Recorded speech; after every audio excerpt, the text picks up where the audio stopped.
Welcome to the Link Up Podcast, episode 138. Another episode. I play host, call me what you like. Back for another week, another episode.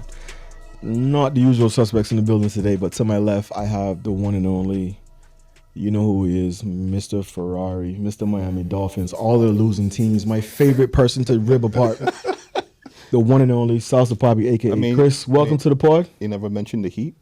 No, we good. Nah, I'm a Heat. I got backup today, so we'll get into it. We getting Durant, though. You think? I don't want Durant almost 40 years old. Yeah. I mean, it's better than anything we have. Yeah, I see you repping the Blue Jays. Okay. Yeah. He loves to tell us every time when he goes to Canada, he always comes back with some Canadian gear. I like the Blue Jays. Yeah. They're doing well this year. Yeah. Might make it. Yeah. Well, are they winning?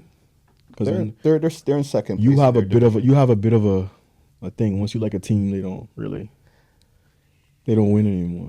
Yeah, I've never really won a championship. Yeah. Welcome to the pod. Well, good to see you. It's on the podcast if I don't rib on Chris. That's just how I don't make the rules. We have to my right, to my left, some usual suspects, but not to the pod. You got a first timer. I'm a first time over here. Yeah. Hopefully not a last timer.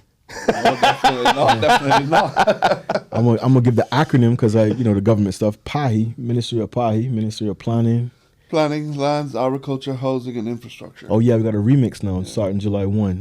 Welcome to the pod, the Minister for Northside, Mr. J. Say Governor Northside.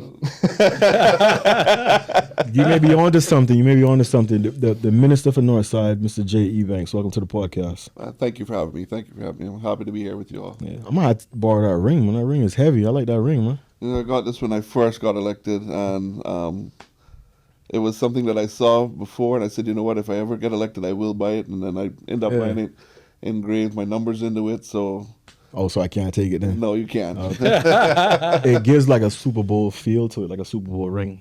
I was looking. Yeah, it's nice.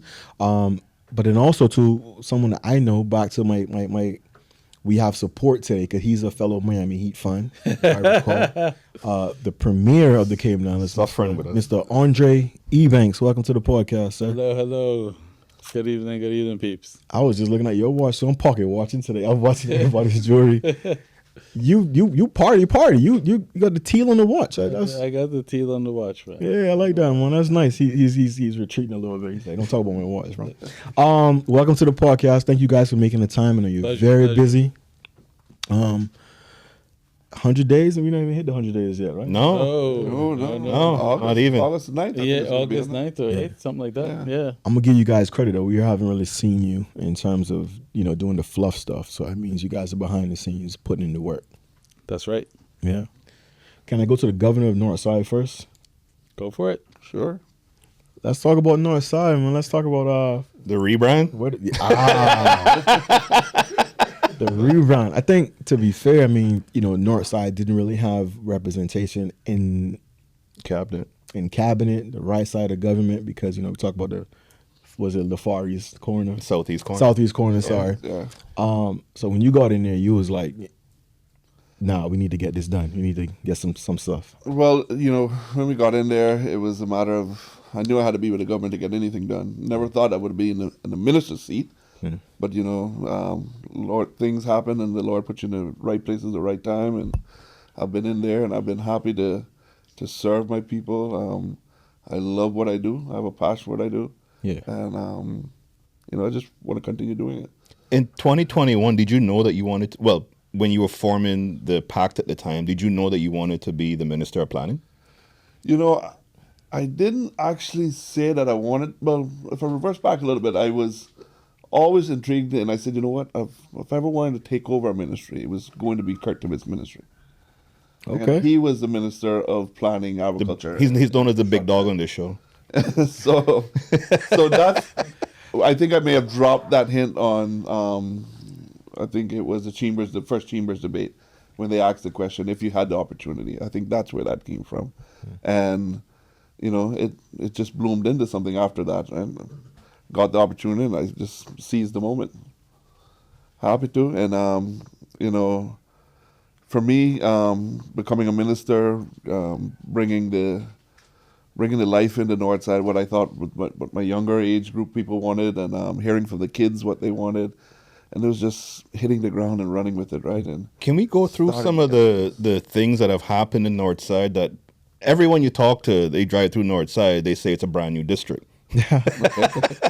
But what I like about it though, it hasn't fully changed in No. that sense. Because I was super stressed a couple of weeks back, and I was like, I need to go for a drive, and I went to Northside, and as soon as I, was to come over the little hill, hit the field, hit that straight, cross over the edge, everything just kind of went away. Like it felt like I was, yeah. Well, that's what happened. We always said that when you turn to Frank Sound, you're entering into paradise, right? Okay. So I always tell sell people it. all the time, you just welcome yourself into paradise. So, once you get into that stretch, it's a whole different feel when you drive into Northside, man. 100%. And that's something that I want to make sure we maintain and keep.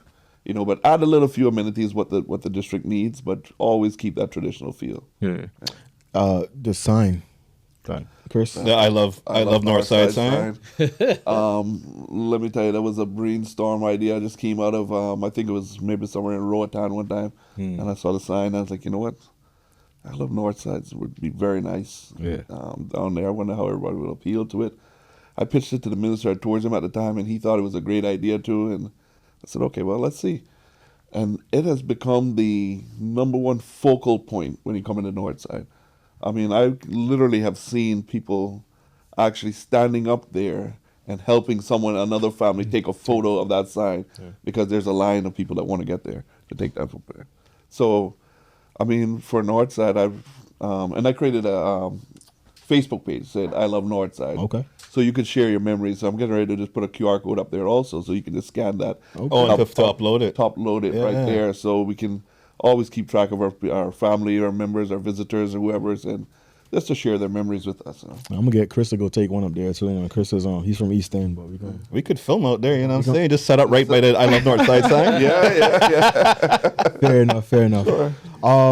Let me pause on that real quick. Then let me get into the premiere because I know you probably have 1,001 meetings to attend and go to.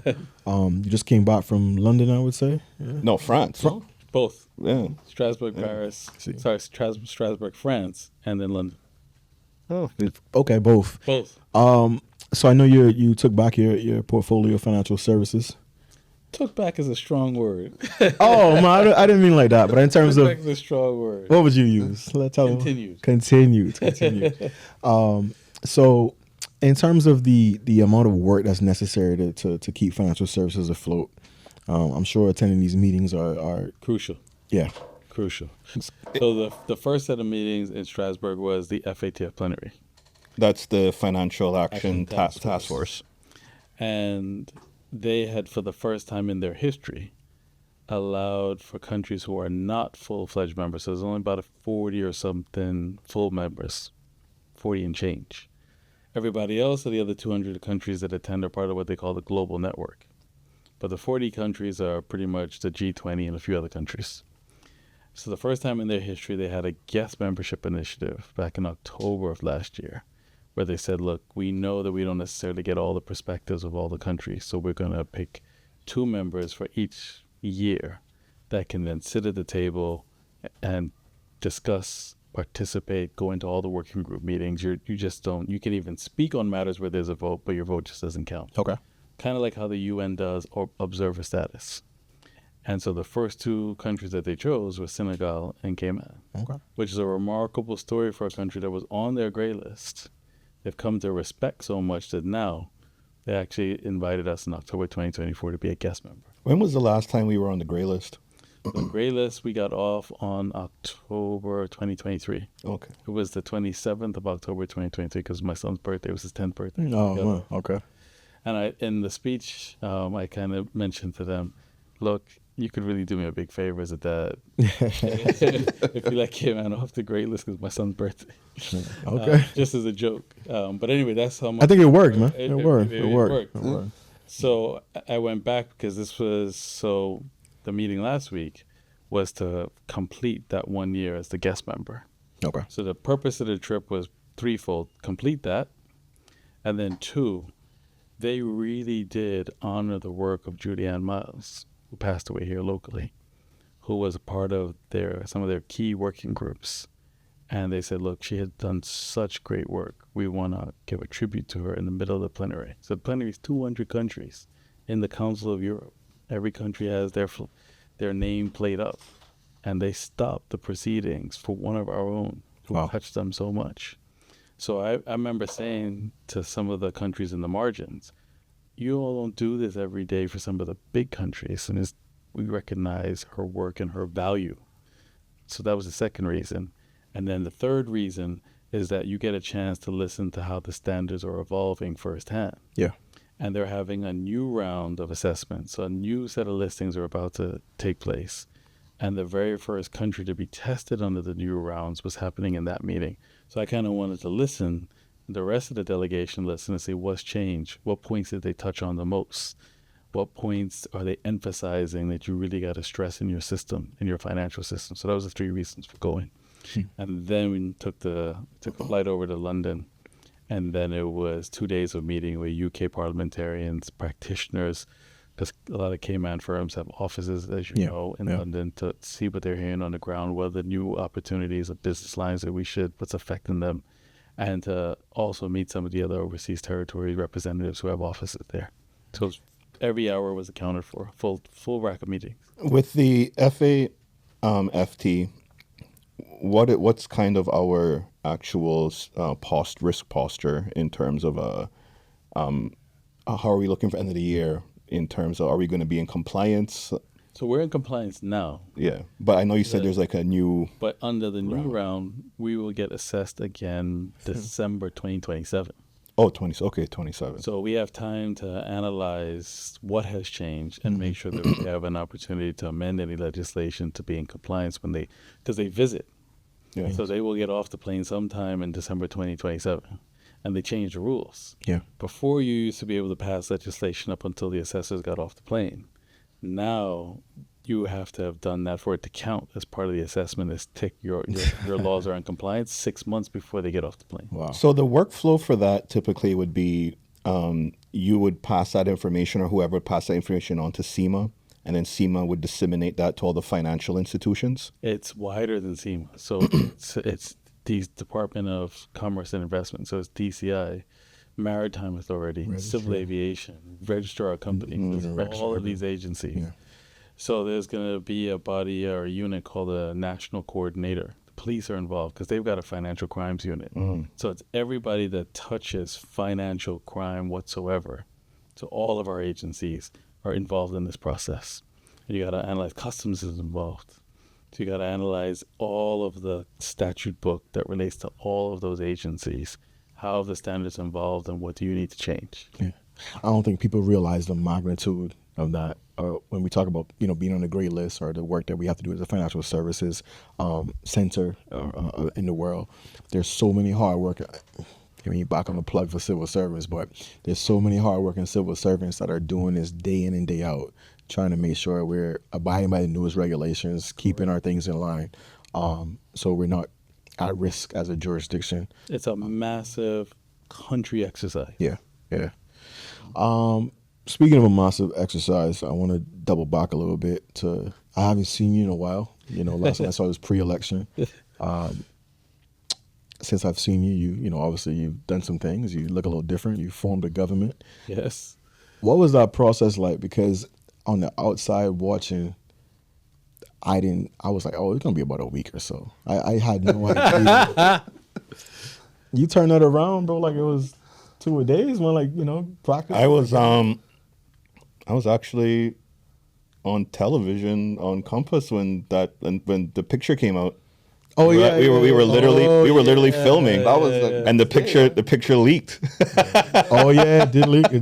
And we put it up here like live. You guys had just took the picture, and then the signature was on the I forget what that paper's called, but we had a I would say a bit of election fatigue. Just everybody was just going. Everybody had anxiety. Who's going to form the next government? It's going to be a coalition, which party, etc. So that night, I think once it took place, we were like, okay, we have a little minute to breathe. You guys obviously didn't do that. No. Can you walk me through a little bit? What was that like the first few hours after becoming elected? So as you say, there's three groups that make up this government, which we have styled National Coalition for Caymanians. When all was said and done, you had 4 from the Caymanian Community Party that ran, 4 from the Cayman Islands National Party came in, 4 independents, but 3.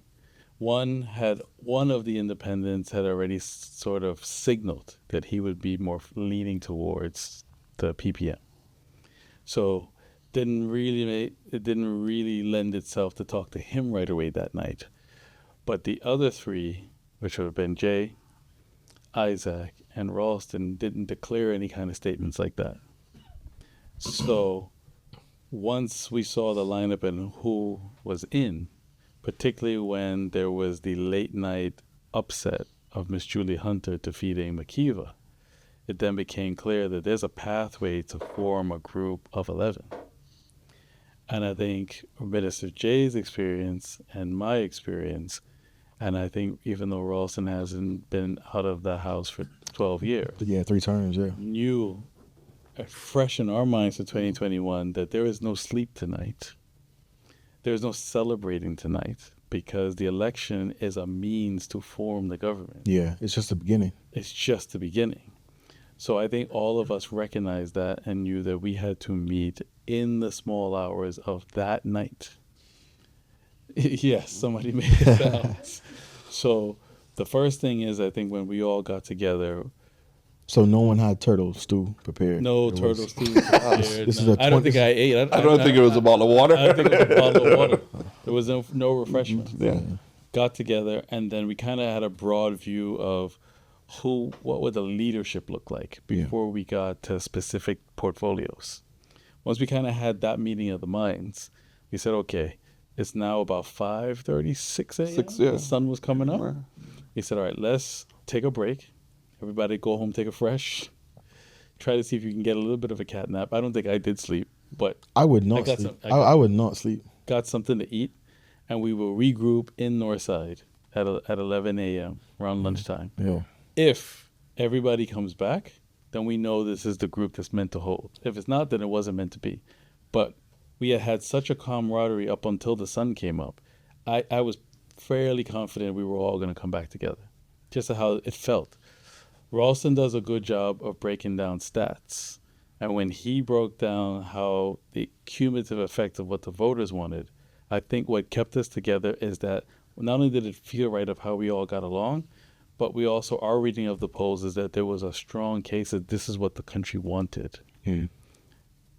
Everybody showed up. Burgers were distributed. People finally had a chance to eat lunch. And then we got into specific portfolios. Afterwards, we then had to decide on the speaker.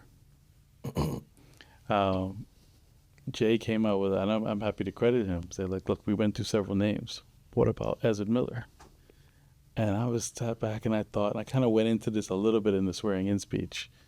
Like, yeah, he actually is competent, independent from all of us. Has a benefit for him of being from Northside. And said, yeah, we want somebody that we know can handle the post. It's a big post, the speaker. For sure. Once we had that done, we then looked at each other and said, look, and I should importantly back up a second and say when we began around that lunchtime, the first thing that we did was pray. And that's been a consistent theme with all of our meetings when we sit down and it's going to be a formal meeting where we're going to decide something, just like we did on Northside. The morning after election, we prayed. Once we had our prayer and we recognized that we got something that we think the country wants and that we feel good about, why not just do this before the day's up? Yeah.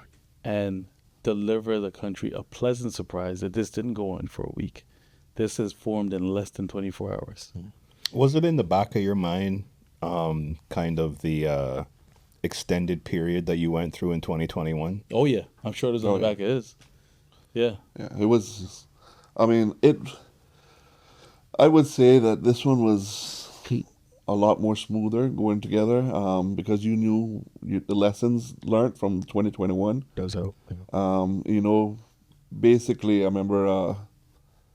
It's you just had to get in the room, just get it done as quickly as possible, because the longer time takes, the longer phone calls make, the longer more friends reach out, the longer you got people are going to be calling this one, that one, trying to pull them to this side. Making you second guess. Yeah, and I remember for like 2021, there was always someone stopping at my house, looking for me that morning, trying to get me to go to the other side or wanting to go to the other side. So it was like we had to get this done tonight.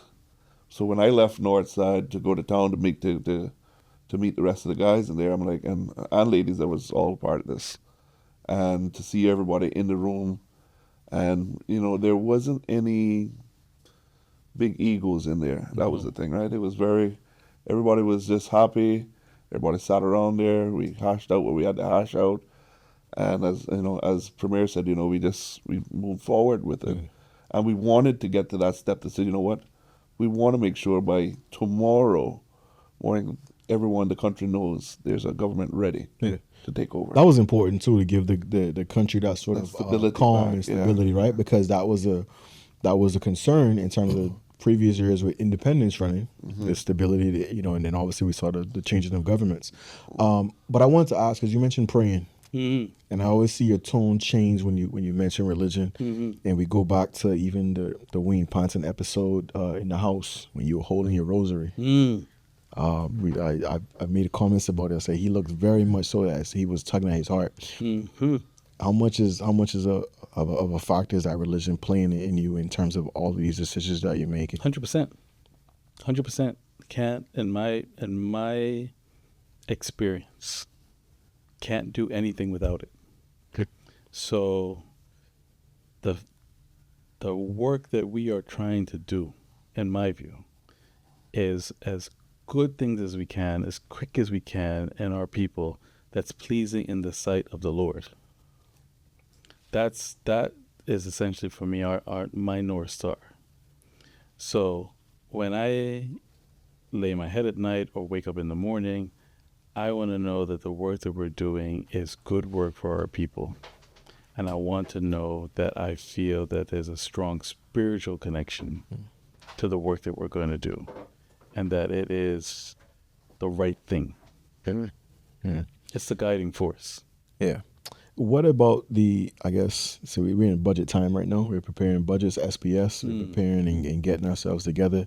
What are some of the main, let me backtrack that. Some of the current projects that are in play, are any of them at risk? Are there any changes that will be made to those particular projects? Well, we have to first determine the budget itself. Yeah. So Minister Anglin is poring over the numbers because there is a shortfall projected for the end of 2025, which then impacts how you can plan for 26, 27, and even 28. So he right now is trying to, in layperson's terms, set out a pathway. What are the parameters of how much we're able to spend, and what new revenue measures, if any, can we bring in, so that we can now change the projection to at least break even by the end of the year, or at least have a surplus. Yeah. So we can't even get into whether or not what will come, what will go, will be cut yet until we stabilize the finances. That's project number one. As we're doing that, and we're leading up to budget preparation time, which will start to occur over August, September, and going into November, we would then be able to have a more reasonable forecast of what the money was going to look like, and then see what we're going to prioritize.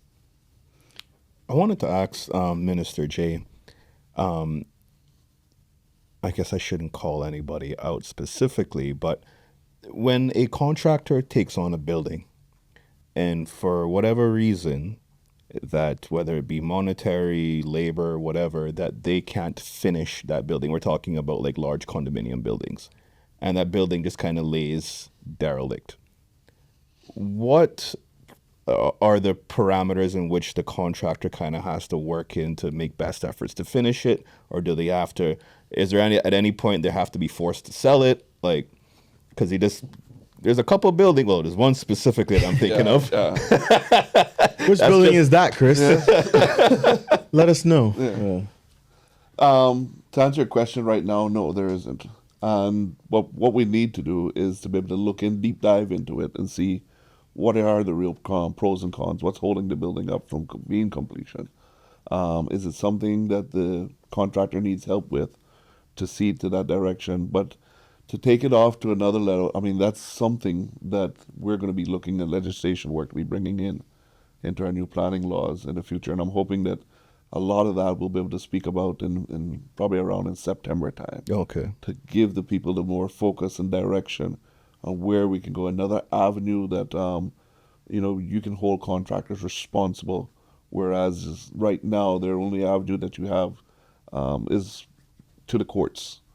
But giving planning a little bit more teeth to be able to talk with them, walk them through, and figuring out what it is. But having an area, someone that you can report to also, similar almost. I always reference to it as another appeals body there.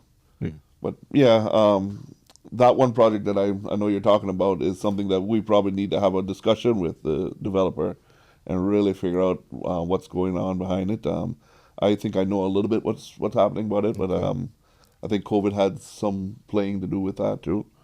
But it is getting to become an eyesore, and I've heard a lot of conversations about it right now. Because it's in quite a prominent space. It is, yes, yeah. Yeah. We're going to get Chris on the case, man. Chris going to get it. Maybe the next podcast will be right there. Yeah, on location. On location. You mentioned COVID, and it reminds me of a time I got deployed to, at the time, it was Needs Assessment Unit. Now it's the Department of Financial Assistance. I know that's something that's very near and dear to you as a premier. Before that was your ministry as well. And you were a part of that, I won't say rebrand, but that rethinking and re-strategizing what that department looks like. And I gotta tell you, coming from community work, coming from the ground and seeing it, being a recipient of that type of stuff, I'm concerned about where we're going as a country. And I hear people talk a lot about, the handouts and versus genuine real help. We talk about dignity. I see rentals all the time and it says no NAU. What are we doing to move forward our people in that sense, to get them real help that's going to move them from this current position to something that we can give them back some dignity and some comfort in knowing that they're doing something. Right. So the client population of financial assistance, 2/3 of it are older persons and those who are permanently disabled. So the government will be and should be involved to assist them because they're unable to produce an income. Yep. The good news is that means that only 1/3 are those who are able. The point of the reforms was to try to build in more services to remove the barriers of why they are not working. So that didn't commence until October of last year because the primary legislation was passed 2022, the regulations were passed 2023, and then the operating rules of the department were done in 2024. So now we haven't even had a full 1-year cycle. What's going to supercharge it is what we're doing now, is now that we now have a Ministry of Caymanian Employment that's trying to look holistically of how you get Caymanians back to work and reduce unemployment rate as much as you can from education to retirement. So part of what the draft and instructions that you might have seen published is seeking to do for private sector reform, immigration reform, is to break down the silos between education, the civil service, and the Department of Work, so that you should be able to have full sight of, the government should have full sight of all the Caymanians who are either not working or about to graduate, and what are the posts that are available in the civil service and the private sector. Because the Department of Work is sitting on a mountain of data of the jobs that the market is saying they need. Currently, yeah. But that information isn't shared widely across all of the relevant departments for the government to be able to build a pipeline or a human capital database to know these Caymanians are not working, these are the jobs that are available to them, and how you're going to get them into it. If you're a university student, you're coming at it from a different angle. You've already qualified. You see the job that's there. You want to know when that work permit is going to be up, then you'll be able to transfer into that job. If you are not financially able and you haven't gone to school, what other training programs can we do that'll upskill you so that you can fit the job? That also means that we have to look at the system holistically. That's why we're interested in changing the PR point system. Because, no disrespect to any prior government, they set the point system the way that they did. They thought that what they needed at the time. Yeah. But fast forwarding now, is it the best use to you to gain PR points because you bought property? Uh-huh. That's more so now fueling another problem. Yes. Caymanians can't get onto the Supply. property ladder. Supply, yeah. So perhaps your points will be gained as if you may be able to then purchase money into, say, a social development fund or an education fund or a healthcare fund, so that we're able to then use that money to upskill and train the ones who aren't coming in with university degrees or coming from the other angle, so that they can be fit for purpose for the jobs that exist out there. Because the goal of financial assistance, to return to the root of your question, is to narrow down the population to just those who are older persons who are financially unable to take care of themselves and those who have a permanent disability. The state will have to have those. Yeah. But those who are able to work, we need to get them the skills and the training they need so they can be self-sufficient. So this is going to require some kind of a central database of all this information. Yeah. Typically, we kind of know these government entities kind of live in silos. So by no means is this any simple kind of project gathering all this information. Is there like a new team or some kind of department that's going to be centralized to start pooling all this information together so you can, organize it and match, the needs? So there's a few immediate steps that could be done that doesn't make it such a large exercise, which already occurs. It's just not happening with the departments in this case for these purposes. Is for them to give access to each other of the systems that exist now. Just read-only access. Yeah. So just start there before you embark on a very large undertaking to join all these systems. Shouldn't they just be able to look in to the Department of Work to say, okay, these are the jobs that are available?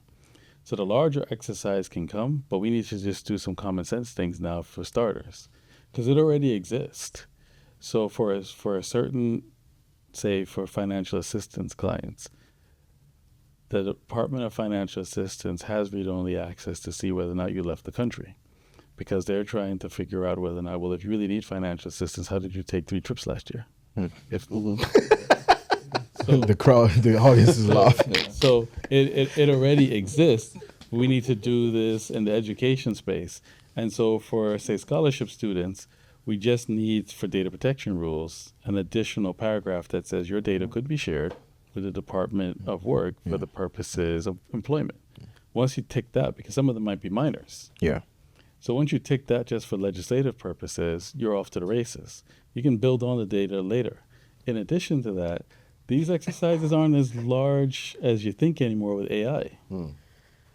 So once you begin to bake in AI into it to be able to mine this data, things that we might have thought 10 years ago, like, oh, man, that's going to be a slog, and I have to have people pounding in data entry. AI can organize for you faster than you think. But I'm glad you said it, though, because one of the things I said on the show a couple of times before, people outside of government think things are very easy to do. Mm-hmm. And it's always someone is listening to this talk show or reading the article. Oh, well, I would just do this, or I would just mention the Data Protection Act that you have to abide by, the gathering of information, how you access and use that information. It's a lot of things that have to be considered. And I think the average person has to take that into consideration at some point. It's a good point, because government moves at a different speed than the private sector. 100%. Because you're dealing with the general public. Yeah. As you're just dealing with your own business, you can move swifter. Yeah. So you'll have legislation to be mindful of, the Bill of Rights to be mindful of. So this thing takes a bit of time. But my point to Chris is that, but there are some smaller working smarter rather than harder. The easy steps wins. that you can do Yeah. to try to achieve the goal. Okay. Can I ask, because planning is, I mean, at the forefront of probably right behind immigration, or I mean, maybe in front. I mean, depending who you ask. Now that you've continued your post, what are some of the the projects that are ongoing and projects that are going to be starting in the short and medium term? Specifically, I kind of want to know about Hurley's Roundabout. You were very crucial about that. I mean, I grew up in Red Bay, right? I grew up in Red Bay, so Hurley's Roundabout has always been in my life. You were upset with those people. That's the infrastructure part of it. Well, just start off with the planning side of it. The continuation on from the last administration and moving on is one of the good things is that we're going to be seeing very shortly. We're going to start to move to our 2023 revision codes, and for the first time ever, right now the Cayman Islands build off of the Miami-Dade codes. So what we went back and we visited the Code Council and we've asked them, say, hey, we want to take the Miami-Dade codes, but we want to put our regulations in it. And we want to create the first ever Cayman Islands codes. And this will be the first time we'll have our own Cayman Islands codes, but it'll be in electronic form also. So as the Premier talked about, this AI technology, it's going to be able to, this is part of putting planning in the right direction. So basically, with the AI now, uploading all of the new codes into it, if you're a person that want to work at 1 o'clock in the morning, don't have to wait till planning opens to ask someone a question. You can go back online, get to the AI, ask the question, and it'll reference you to the code. The technology that we're looking at, and even it takes minutes, and it'll go through and source through a drawing and kick back out and say, hey, this drawing's been approved, this drawing has, you need to work on this part of it. It'll cloud the section, tell you, reference you to the code, so you make the changes, you submit back in to it, then it gives you a certificate to go on to planning to get your red card. But there's, that's the one phase of it. One of the other phases is that we're going to be starting to do is like our master electricians, master plumbers. We're going to start to license them where they can actually start to do inspections for us. So how do we speed up the process? How does it work now versus how it will? So how it works now is planning has their own inspector. So you put in for an inspection. We look at it. We give you a time when we're going to be able to come out to do it. Sometimes, depending on the workload, an inspector shouldn't be looking at anything more than 7 or 8 jobs. Right now, we got inspectors who are looking at more than 20, 30 jobs at a time. So they're bound to sometimes make a mistake by doing that. But we wanted to speed up the process. We spoke to the industry and wanted to figure out how do we have to get that going to that way. And it's by starting to do third-party reviews, start to do third-party inspections, similar like how we do with engineers now, where an engineer would sign off on a drawing and said he's certified this drawing to be as is. He'll go out and he'll certify it as they go on to build. We'll have master electricians, they'll go out and they'll certify and say, hey, this has been built up to code, master plumbers. So this is taking planning to the next level where I think it will speed the industry up, because when we look back at the number of staffing that planning has right now, they have the same amount of staff now that they had in 2008. Can't do that. Right? And we know 2008, you heard him. Yeah. Population Almost- was what, almost- like almost 60,000 back then? Almost 20 years ago. But the economy has heated up so much more since then. We got so much more towers coming on board now. So it's either you double your staff amount, the staff count, or do we allow the industry to start to work its way and try to work out the kinks and the problems that we're having? And the industry was like happy to go this way. And this is the way that a lot of the other countries are heading in that direction. And it takes the risk off of the government also, because we certify, we sign off on every single thing, on every building, every house. Now, these individuals will have to have their license, they'll have to have their insurance to make sure they're, and they're signed up. And we're going to be, so planning is going to be more like a regulatory body from now on, heading forward. But just to touch a little bit on your Hurley's Grand Harbor roundabout. And other roadworks too. We can get there. I'm a little biased. I gotta hit that one since you brought that one up. You already put your bias out there. I'm a little biased to Hurley's. So once the King's roundabout is completed, you will have to be able to take the new road that goes between King's and Lion Center, which takes you onto Edgewater, and that will carry you then going up to Hurley's to get to Hurley's. So in the future, there will be no roundabout there. It'll just be 3 lanes in, 3 lanes out, as you see us been building through. So that cross lane... So the Hurley's roundabout is going away. So that'll be going away. And then what we do is we take a little bit more of the parking lot from Hurley's and we continue another road that will carry you all the way up to Marina Drive. And so that allows that traffic that is going to Marina Drive and that part of Prospect to be able to come off of the main highway and not clog the main highway up anymore. Yeah. It is a transitional change that should have happened years ago.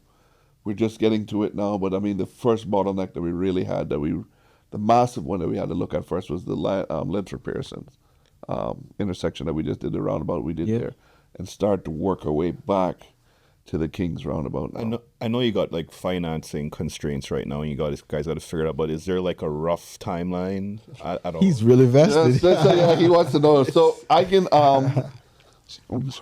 I mean, like if you don't know, it's just fine. Don't let it put you out there, man. Because I understand budget comes first. Yeah. We want to have the CUC section of that roundabout by King's and Lion Center all tied up this year. Okay. So that's the real goal, is to make sure we try to tidy up that and whole. And that was the addition of the 3rd lane by Baptist. That's correct. School. Yes. Yeah. So you'll have the 3 lanes coming in. Yeah. And you'll have the 3 lanes going back out, to out of town and in that town. So, everything goes great, but it's infrastructure. We got hurricane season to deal with, and budget constraints at the same time. I was gonna say, man, don't let Chris hype you up. No. You gotta go back and talk to Ralston. We may need a little bit more money somewhere down the road. But I mean, obviously, I guess this is for both of you guys, and you guys have to have some serious conversations. And one of the biggest issues, which I think almost everybody campaigned on, was the east-west arterial. Mm-hmm. What are we looking at for that? So the good news is that the EIA is completed. Okay. The second good news is I think we're going to be presenting it to Cabinet very shortly. Okay. I think maybe in the next 2 weeks or so.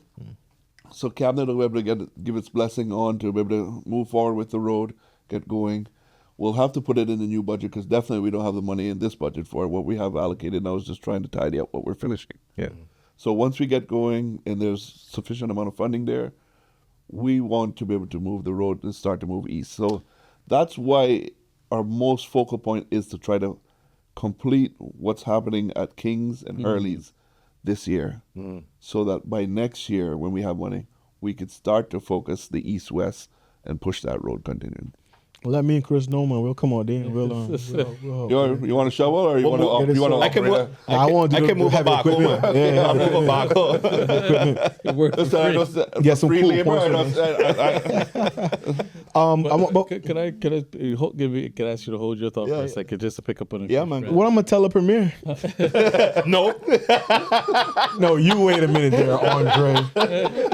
Mr. Premier, the floor is yours. A couple of things. One, this is why I like working with Minister J.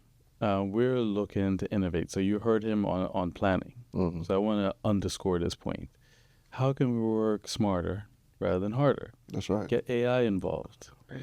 And that doesn't mean that we're trying to cut jobs. Human beings are going to be there. Mm-hmm. What he's talking about is how he's going to upskill and accelerate the work of the existing human beings in their jobs. I don't want to take it away.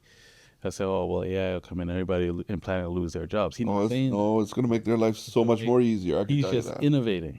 Mm-hmm. And then is also innovating in terms of how we're going to approach that road work. Like he said, I want to capture that. It should have been done a long time ago. So we're looking for wins that should have been done. If we work as a unified, coordinated team, stuff that should have been done a long time ago, we're going to knock out. And it makes sense for him to approach the road in that way. Because even if we start to build East-West, and there's no controversy on the team, let's say that right into the microphone now, the East-West going forward. But what he's trying to do is cure the bottlenecks. So if you build that now, and he didn't take care of that part, you're He's the right back to square and one. then you'll be sitting there going, "Well, Jay, come on, what happened to Hurley's roundabout?" Yeah. So you on this show and you told us it was going to be. The only thing I did was just get us out of town quicker. So you want that kind of innovation. Yeah. No, that's I love the plan. Yeah. And thank you for saying that too, because there were some, I guess, some questions there, because some of the members of your team are very pro environment. Mm-hmm. How does that balance out with the EIA and taking this road north or east to west?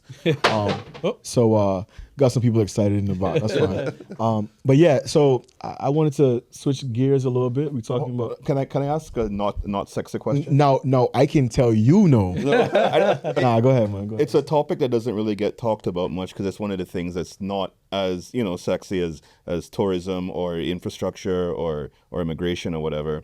I wanted to ask about like the farmers and the future of food security. Of food security. Yeah. Good question. Food security, I walked into as a minister of agriculture, that's something I've been hammering from day one. For some reason, I just saw the writing on the wall, I guess visiting other Caribbean countries, hearing from them. And I said, you know what, we need to be prepared for ourselves. We need to make sure that how we can help sustain ourselves. One of the quickest wins that we had out there is we thought we could sustain ourselves on it, and we're moving to that very fast, is in our eggs.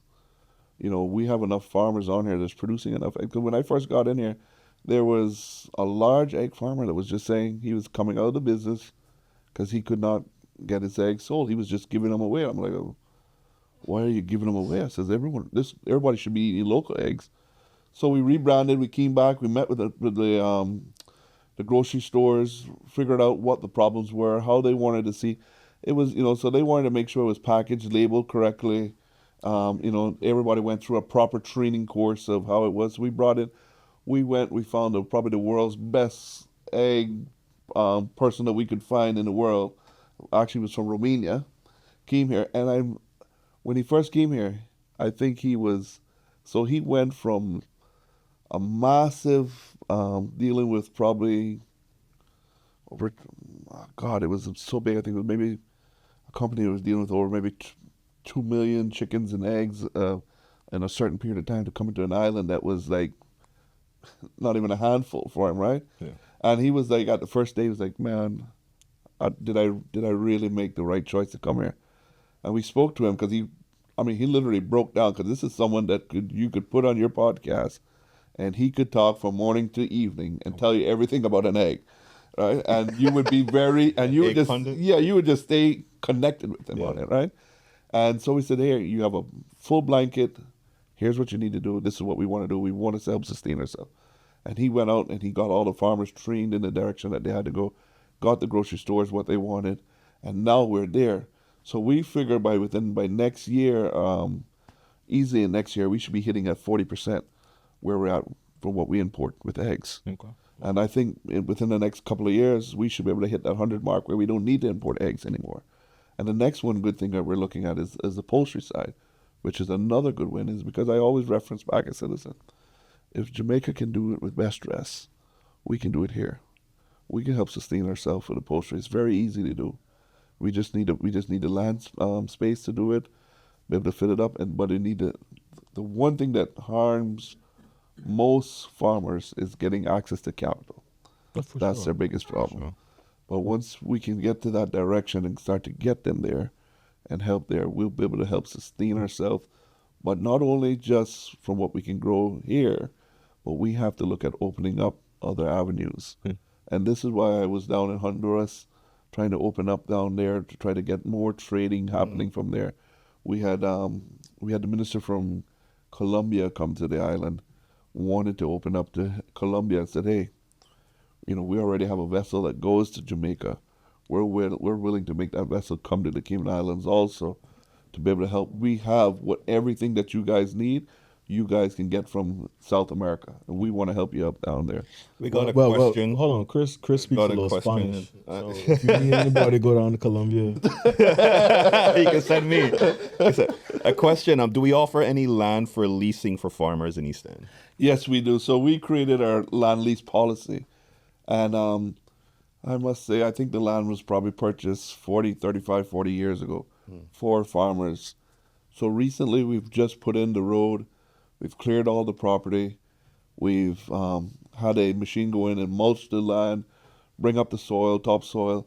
And we have just picked our first 10 farmers now that are going to be able to have this land, to be able to get out there. So they're going to do it in tranches of 10s. So the first 10 are going to go out. Those are going to be all crop farmers.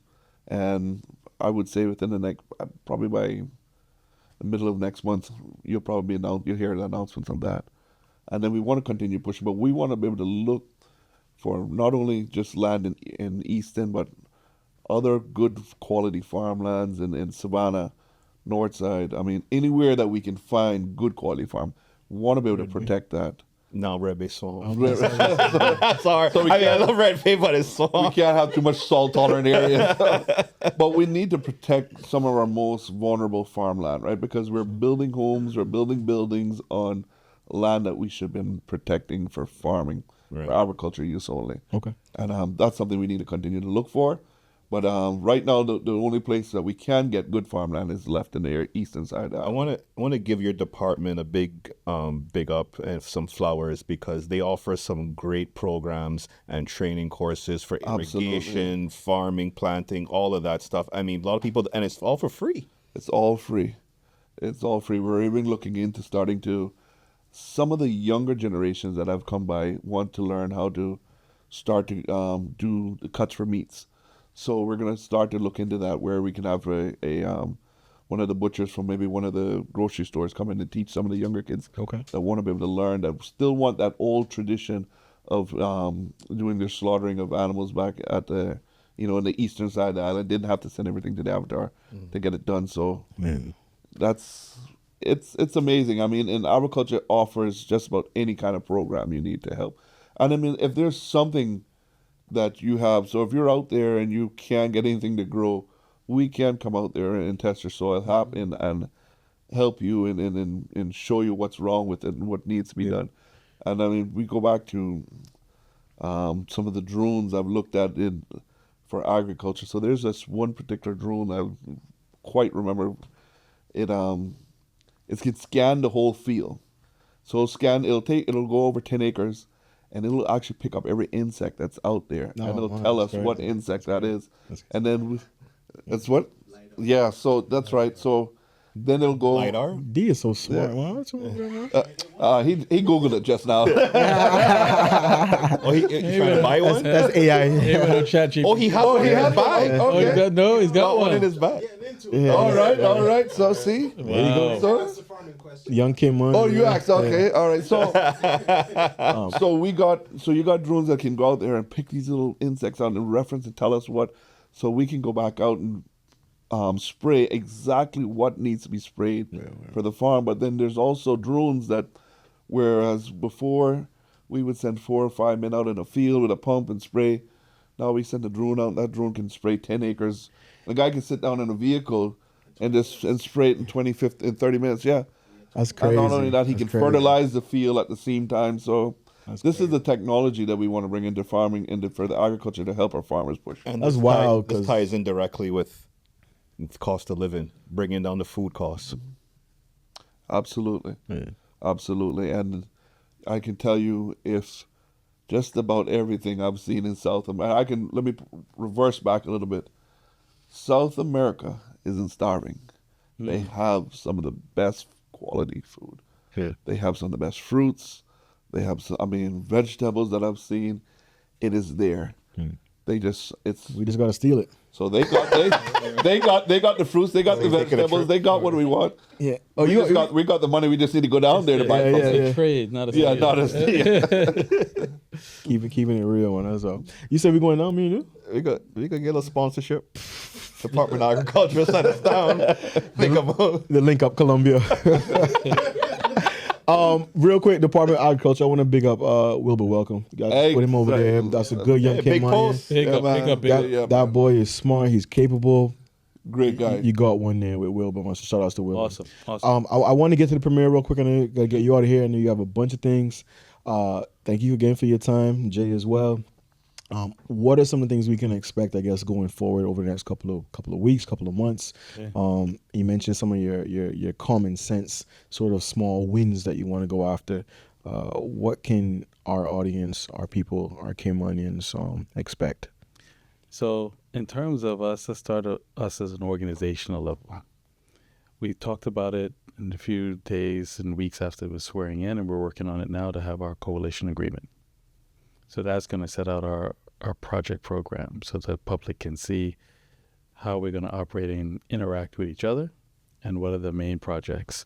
What we looked at we looked at a few different examples, and we saw an example of a coalition agreement. This was a real coalition agreement that had as an appendix the budget. And it made us stop and think when we had our SPS retreat, why would we reinvent the wheel and come up with a whole list of projects? Because that's what we do when we set the budget. So I was like, this style actually makes sense. So when we agree as SPS as a group, we're going to do the East-West Arterial. So we know that's got to be at the back of it. So what you'll see is not a heavy document in terms of the agreement itself of how we're going to operate with each other. It'll collectively be a larger document because we'll append to it the projects we want to get done for 26 and 27. So look out for that. This will be end of July, right? That SPS will be done? No, because we have an amendment bill. You asked for more So time. let's talk about that for a second. Yeah. In terms of innovation, you got innovation of AI and departments, you got roads, but we're also trying to innovate laws. So we're looking at things that have been brought into force 10, 15, 20 years and now need a revisit. One of them is the Public Management Finance Act. Because when you look at preparing the SPS 3 months after a general election, we had the Minister of Finance had his Treasury team go back 10 to 12 years. And it gets worse over time that the SPS and then the actual budget that's passed are way out of sync. And the reason for that is, being in the civil service, SPS is you're doing the entire budget. So everybody's running around trying to give the best answers. Mm-hmm. But they know that they're going to have to do it again anyway in October and November. So you can see over time, people are just putting in answers, try to fill the space, get the SPS done. Mm-hmm. Well, because they know, all right, the real budget is going to come in October. So let's, you know what? If in the future we're going to modernize this and we're going to move to outcome-based budgeting, which is a whole other show Minister Angling can tell you about. But if it makes more sense and the numbers have been off for a decade, the public's not getting an accurate SPS. So let's make this make sense and have the rule change on the Public Finance Management Act to, instead of 3 months after the election, 6 months. So then you're planning the SPS nearer to the budget so that the public gets a more accurate assessment of what the budget will look like. All of us who are involved, ministers and civil service and public servants, aren't running 2 exercises, one in the summer and one in the autumn. So you're having less stress on the system and more accuracy for the public. So watch out for that. And then going forward, we already started to work on immigration. Term limits coming in, drafted instructions are out there for term limits to come in to non-Caymanians in the civil service. Drafted instructions are out there for private sector reform, rollover 7 years. We're then going to start to tackle housing. We're going to look at mortgage reform, because if you fall behind from the banks, each bank has a different protocol.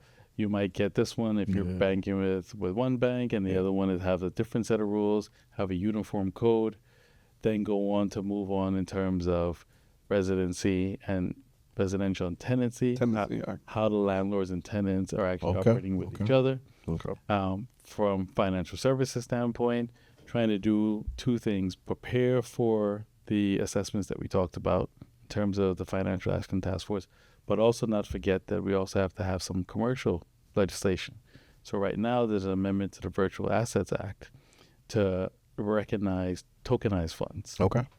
Tokenized funds is the same investment funds that are registered with the Monetary Authority now, but they're put in a digital format. So what the investment manager is saying is, this is the same fund I've been registered before. I'm just using an updated tech of blockchain to track it. Why do I have to go get a whole different license from the Monetary Authority of a virtual asset? Because this isn't a crypto cryptocurrency. This is the same fund I've been giving you before, but it's on the blockchain of how I track the shares. Good. Once you do that, then we're now moving into the future of where investment funds are moving. That's some of the bread and butter of financial services. So we can't slip and not have the latest tech involved of how they do it, because then they'll move on to a different jurisdiction. Yeah. So you got to keep your eye on the regulatory, but you also got to keep your eye on the actual commercial, because that's the business that actually comes into the island. We got to work on beach erosion. We got to work on cost of living. You heard about some of that with farming, having to move to utility scale solar. So I think you'll see by the time we get to the budget what our broad outcomes are, what our specific outcomes are, and what I really want to plug for, particularly for this audience, that's going to be a feature in the SPS, is really defining that Caymanian identity. Mm-hmm. So before the camera started to roll, Minister J looked around at all of these beautiful pics here. We've done some good work last term, but we really want this term to kind of really hone in and have a body of work of how you're really going to classify and identify that Caymanian identity. So big things to come. You got a unified group that's coordinated, that wants to work, wants to be innovative, and take this country forward of the transformational changes that, frankly, some of which are long overdue, and some of which we're coming up with on our own. Mm-hmm. When are you guys reconvening in Parliament? When's the next Wednesday coming? Wednesday. The 25th. Okay. Wednesday coming. 25th of June. Yeah. For anybody that's watching. Yeah, exactly. 25th of June. So that'll be a state opening. There's 4 bills. So the Public Management Finance Act that I just mentioned, the Public Service Management Act, that's the term limits for non-Caymanian civil servants. There's a small one on the churches legislation, just to confirm that what they do is nonprofit. They all do. So that consultation's happened with the churches. That's to make sure that it's in sync with the Non-Profits Act for FATF purposes, and then the virtual assets one that I talked about. Okay. Hopefully we can get Minister Miles in here after that to talk about those some of those. That'd be a 2-hour show. Yeah, that's what we got to do. No, we got to do it. Yeah, I think you should. And here's a serious point I want to leave, given the age demographic that watches the podcast. Just with a group of young people in my constituency, I was kind of just going over some things that might come to you naturally as a civil servant. Yeah. That do they know like how government works? So for this audience, it might be good to say have Minister Anglin come on, break down a little bit in lay person's terms what the budget means. Minister Miles come on to talk about kind of what he sees for immigration reform. So to folks and see at home, Minister J and I are still alive. We made it through the podcast. Right? I think we should invite some of our colleagues to come down, because you'll be surprised. Some of the questions I get in my constituency office is just, which department looks after this? Yeah, absolutely. What's the org chart? Which ministry has this? How does this actually work? Yeah. So I think there's a lot that we still need to convey to our people of just the civic organization of how government works. Absolutely. I would love to get Minister J back as well, because there's a ton of things I want to talk about. Yeah, we haven't even got started. Transport, and high water mark, and and other things. Those Jordans he bought. I'll talk about those Jordans. I'll tell you what. You want me to bring them next time? Come on with them. Yeah, man. He had the Cayman Islands 13s. I haven't worn them. So they're sitting. We can put them front and center. The glass case. I want them. Yeah, I want them here. Yeah, I want them here. But I tried to stop this show a couple of times, but then we get that call of, you got to keep it going, because there's someone out there that doesn't know these things. Exactly. Yeah. Wanted, before I guess we get out of here, you guys, I think, both had experiences with him during press briefings and such, he's a good friend of the show, very close friends with people that are working with us on the show. Just thoughts on and any stories you would want to share about Mr. Andrel Harris. I almost at a loss for words, because the last time that I personally saw him is after swearing in. I went on Forefront to be interviewed by Tammy Sullivan, and I walked in, and there he was. He was bright. He was his usual bubbly self. Big bro hug, brought me in. Said he was proud of the team. He was no longer a civil servant, because the time I saw him before that, he was in the Department of Comms. And I actually teased him. I said, last time I saw you, You were telling me how you're going to reshape comms, government comms too slow, shake out the place, and now you're back in the private sector. He said it was an opportunity he couldn't pass up, and he was all smiles. So when the news came to me that he's missing, I was like, nah, he gonna turn up. Maybe he just had to mellow out for a second, but then it became much more serious. So I guess I'm still holding out hope that smile that I saw will come back to us, because he was just an all-around intelligent person. And actually, no, but he did have the Department of Comms lie. I did see him. I saw him with the law school opened up its new premises. So it moved from above, like where Starbucks is, and then moved to, I think, Artemis House. Right. And he was there when they were unveiling it. And he took my photo. I was like, "You still working, right?" And he took my photo. So he was always. My point is, he was articulate when it came to government affairs. An intelligent person, had gotten his law degree, was going in the right direction, and every time I ever saw him, was optimistic about life. That's the kind of people that you want to see throughout the community, and he embodied that. So I still pray, my boy, that we have good news. Yeah. So, if we do not, we have to figure out what is the most appropriate and meaningful way we can honor him. That's what I think we might have to think about. Well, sir. Hopefully not. thank you. We'll give you a chance, or you? Yeah, I mean, I think the Premier really summed it up really well there just now. As a lot of people know, I mean, Andrew grew up in Northside, right? And his family, his mom, I was very close, even just going through the elections, always talking with him, always talking with mom. Very good supporters of mine in the constituency, voted for me, supported me. And I mean, when I heard about the news, it's like exactly what he said. He probably just, had to walk off the steam or something. But then exactly as time keep going on, he said, wait a minute, this something is definitely different. But, it's as up to today, I mean, it's still something that you can't fathom with. You think that it's, it can't be real, Yeah. I listened to one of the last voice notes that he may have sent to me. And, I remember just having a conversation with him when I was opening the pickleball court in Northside. And he was excited about that. And we were talking about that back and forth. And,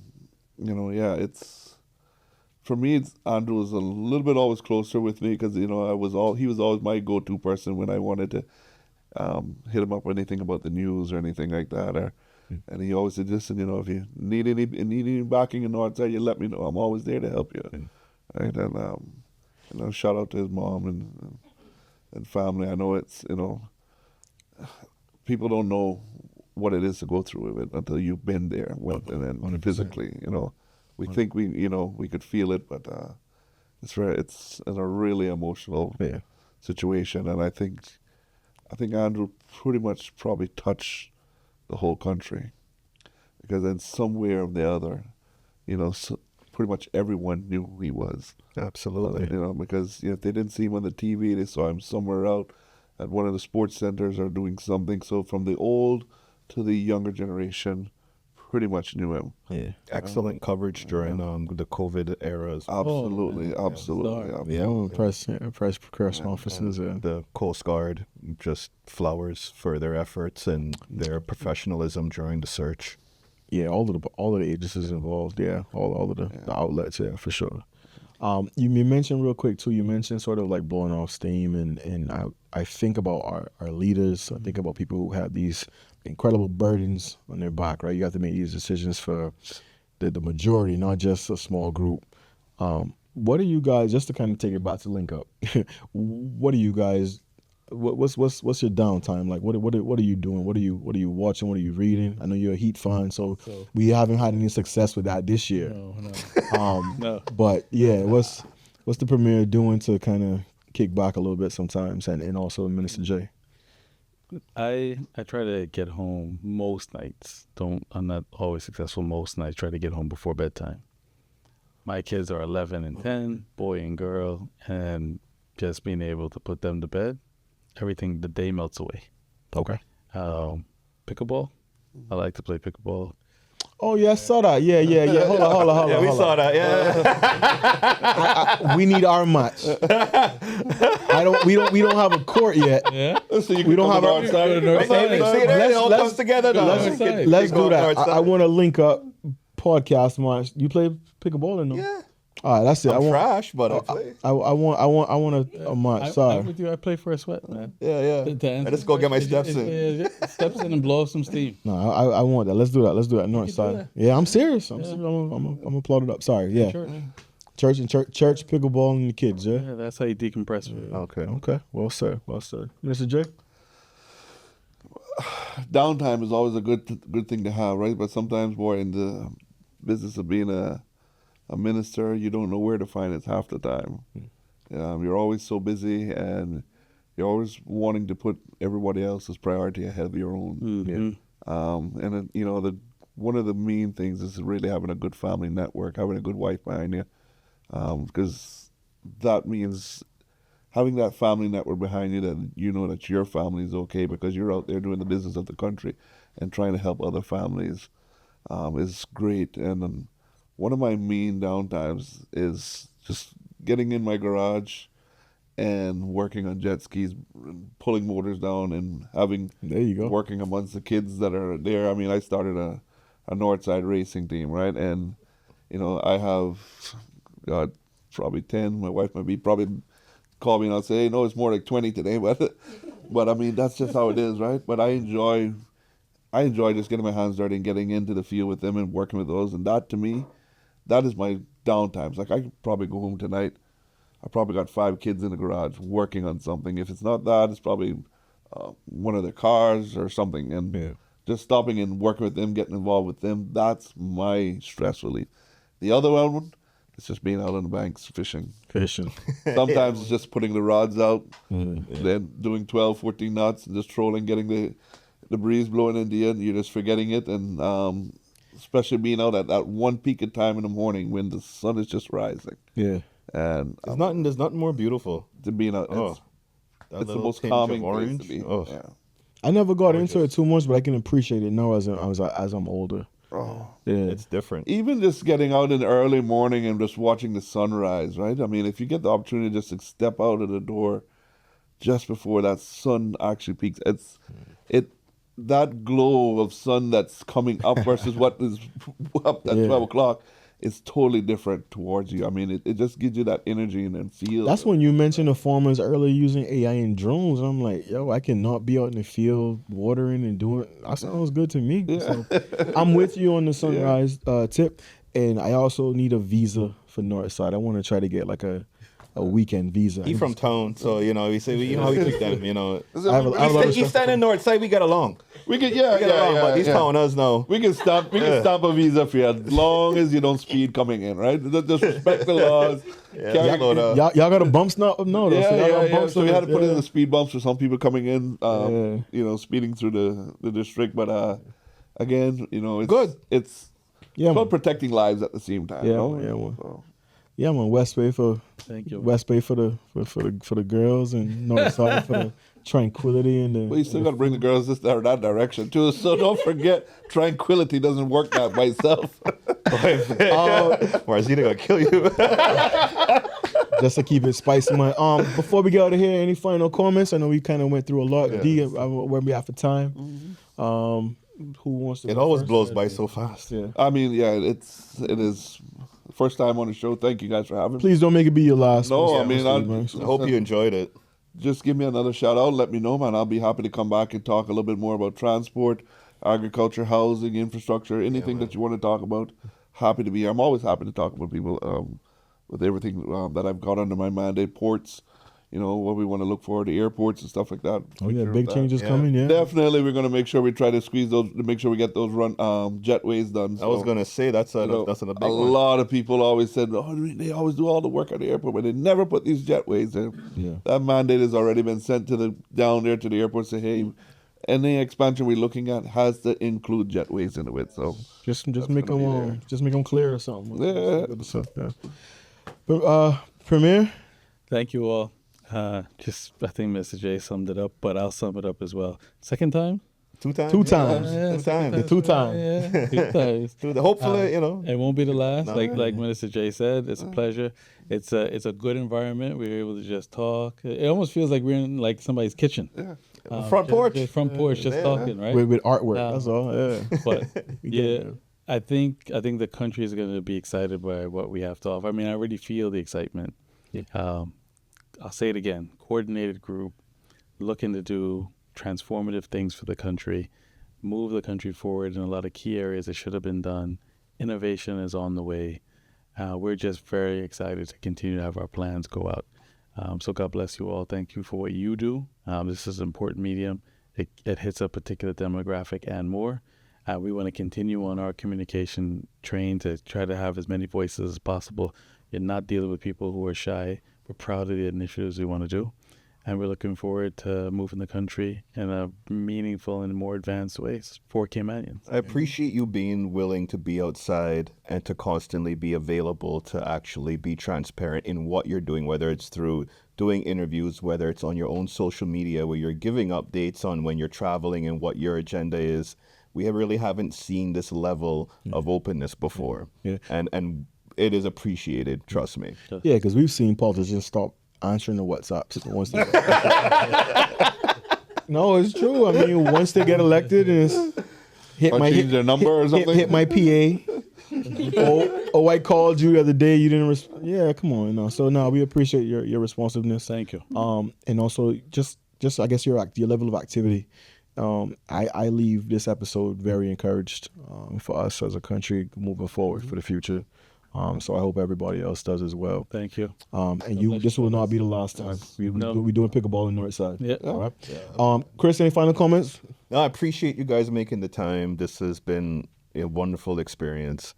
And I have my father and my sister in the studio. This is their first time here. Yeah. I didn't even tell any of my parents that I was doing any of this stuff. They just found out after 4 years during the election that I had something going on. So how did he do? So He did pretty good. So yeah, it's a blessing to have. You like the show? It's a blessing to have my father come in and watch. Amen. Especially Amen. for this episode. I was just gonna say it. Yeah. Amen. So I'm glad you mentioned it because I was going to shout him out. Shout out to Chris's pops. His sister's here as well, and you guys have raised a wonderful, wonderful young man. You only saying that here. Nah, I can turn it off and be for real. Chris is a really good guy. We could not do this without Chris. And I think you guys should take really good comfort in knowing what you guys have done with this young man. We need more Chris's. Other than that, you've been listening to the Link Up podcast. It's time to get out of here. Shout out to Henri. He's our intern. Shout out to D. Thank you. Good to have you back on the boards, D. We miss you. We love you. So yeah, whether you're in traffic, you on that east to west arterial, waiting on Jay to get this road finished. Yeah. It's in the works. The EIA is in. We appreciate you. We thank you. So if you're at work, you're not paying attention, not doing what we're doing, you're watching us on YouTube, we appreciate that as well. You're home doing the dishes, doing the laundry, we appreciate that as well. We hope that we'll be back same time, same place next week. You've been listening to the Link Up podcast.